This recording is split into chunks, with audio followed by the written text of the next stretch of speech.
Hi guys, and welcome back to World of Tanks with Ozone Blaster. And here we have a British light tank, and immediately all the comments will go to, oh, why am I watching this? Going to be an absolute useless game, this is such an awful tank. But this happens to be the premium tank on the line, so it's actually good. All the other tanks are just horrendous one way or another.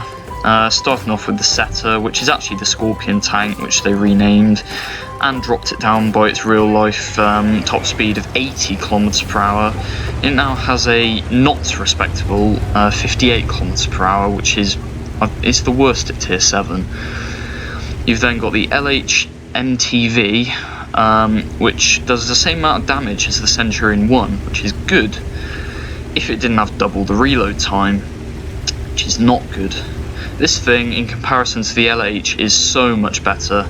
Does 60 less damage per shot, but has half the reload time easily. And as you can see by the green circle on the minimap, I've only managed to get it up to there with coated optics, so the view range of this thing is outstanding.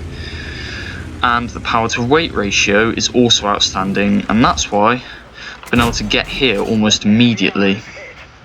Reload, don't know whether the UDES are still there, but that shot may have gone in, don't really stop to check.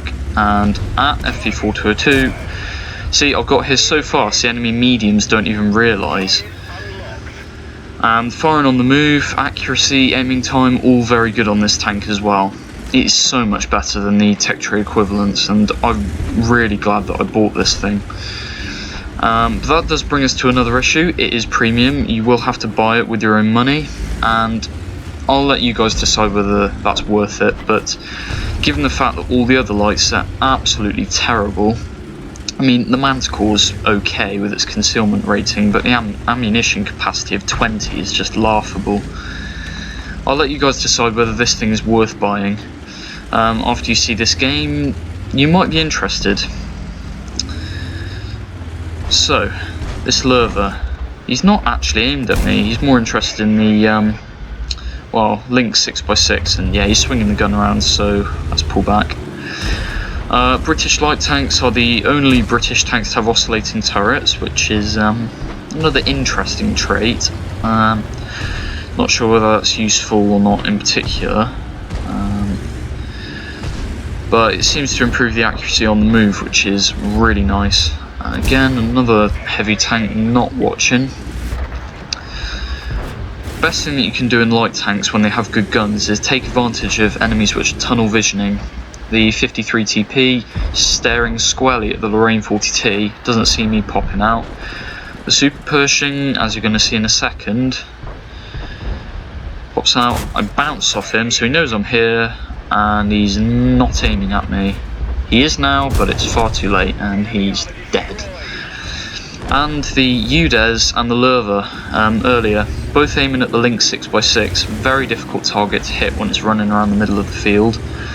I was probably lucky to have that opportunity, especially on the Lurver. The Lurver's now been killed by the Emil 1951, I think that's his name, it's some sort of year. But that's just left the rear part here wide open. Now someone takes a pot shot at me, luckily it misses, and this T28 prototype is completely oblivious. Got another shot in. He's now on 140 health. The average damage of this gun is 170, so that's an easy kill. And so's this. Double strike. Anyway, there are still quite a lot of tank destroyers on the enemy team. All will be camping at the back, defending the base, so I'm still spotted from the 53, so turn around here, make it look like I'm going straight down the road towards the enemy base, but I duck into the valley, and as you're going to see, the SU-130 is going to be very much caught out by this. See, he's up there, completely missed my shot, but I'm not the one who's going to be doing the damage. That's 242 assistance, 241 assistance, just make sure that nobody's coming, 215 assistance, and this guy is still sitting on top of the hill, trying to do whatever damage he can, but you've only got 300 health left, and yeah, that's artillery. Oh no, sorry, it was our SU, must have been firing high explosive, looked like artillery. But that's good assistance damage for me from spotting that guy, and there's the enemy SU. First let's just take a shot at the UDES. He gets shot back unfortunately. And that shot must have hit his gun because I can overmatch his armour everywhere. This is a 20-pounder gun, so very similar gun to the Centurion 1s, which is exactly why it does 60 less damage and has a much faster reload. Yeah, don't ask me. As you can see, accuracy actually isn't the best on this tank, but you can hit shots at long range. The main thing with this vehicle is firing on the move, and the aiming time of it is exceptional. UDES is popping up, he wants to get shots. Well, you're not going to. The penetration on this gun also seems to be a little bit better than most vehicles. I wasn't even aimed at him, that was a really lucky shot, but yeah, the penetration seems to be a little bit better than the Tech Tree tanks as well. UDES is popping out, but yeah, that's not a good shot, that was bit speculative. That Lurver's on 7 health, and I probably wouldn't be being as brave as him. Yeah, SU completely misses, but I can use that Lurver's low health to my advantage because the LT-432 and the Scorpion are squarely glued to him trying to finish him off, and they do manage it, but you're looking the wrong way. Easily beat the turret traverse of the Scorpion G, and I'm able to get away. I think only taking 1 hit from the LT, and we didn't even scratch them. No, it's a light tank, of course, but it's also Russian. I'm actually on 5 kills at the moment, so there's only 2 tanks left. One of them's a SU on 300 health and very weak armour, so he's probably going to die quickly. So it's more likely I'm going to kill this LT-432. Push forward here. I would very much like a Top Gun out of this game, and yep, spotted the SU and he's dead almost immediately, so I make the right choice in going for the LT. The UDES put me on low health earlier, well, half health, but I got lucky here. The LT misses.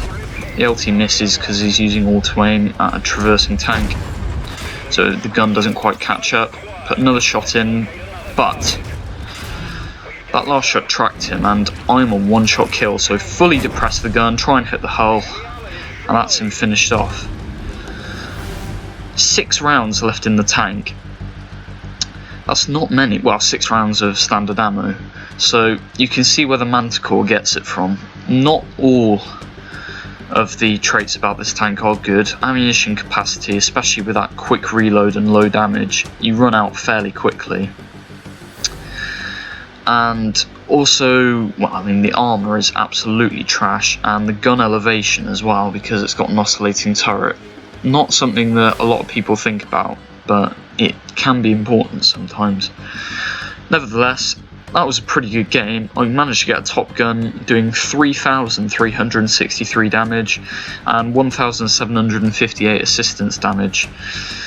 Yeah, no damage blocked by armour, but well, I'm not really looking for that in a light tank, but yeah, I think that game was pretty exciting, and it shows off this tank's advantages and disadvantages very well. Thanks for watching.